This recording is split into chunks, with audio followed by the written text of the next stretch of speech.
નર્મદા જિલ્લામાં કોંગ્રેસ પ્રદેશ પ્રમુખ અમિત ચાવડાની અધ્યક્ષતામાં યોજાયેલી જન આક્રોશ યાત્રાના સમાપન સાથે જ રાજકીય ગરમાવો આવી ગયો છે, જેમાં ખાસ કરીને આપના ગઢ ગણાતા દેડિયાપાડામાં કોંગ્રેસે શક્તિ પ્રદર્શન કર્યું છે।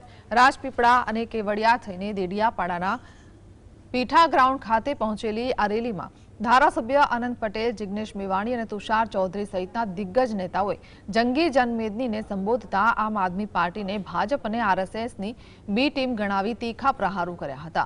કોંગ્રેસી નેતાઓએ આક્ષેપ કર્યો છે કે આપને કારણે જ તેઓ જીતથી દૂર રહ્યા છે। પંજાબ એકમાત્ર એવું રાજ છે જે થોડા મહિના પછી નહીં હોય। આખા દેશમાં નથી કોઈ એની વિચારધારા, નથી કોઈ એનું વિઝન, ફક્ત ને ફક્ત લોકોને ભ્રમિત કરી, લોકોને ગેરમાર્ગે દોરી ભાજપ આરએસએસ ની વિચારધારાથી, એની ડિઝાઇનથી બી ટીમ તરીકે ભાજપ આરએસએસ ના પૈસાથી કામ કરે છે એ લોકો ઓળખી ગયા છે। ધીમે ધીમે એક પછી એક લોકો એ પાર્ટી છોડી રહ્યા છે।